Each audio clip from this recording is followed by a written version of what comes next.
warning has been issued for this area. Move to high ground immediately. Attitude local radio.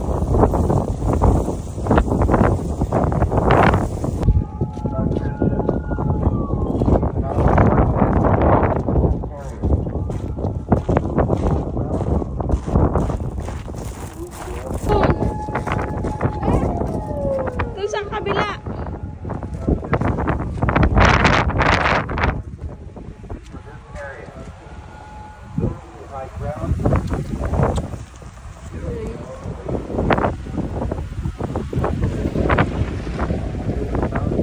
Kasama ko yung aking dalawang anak.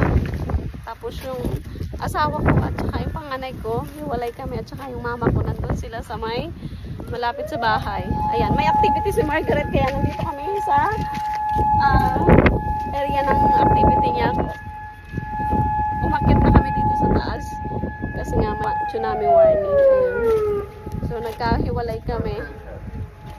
Doon sila sa kabilang side. Nandito kami sa part ng Unalaska. Ayan, 8 to 2.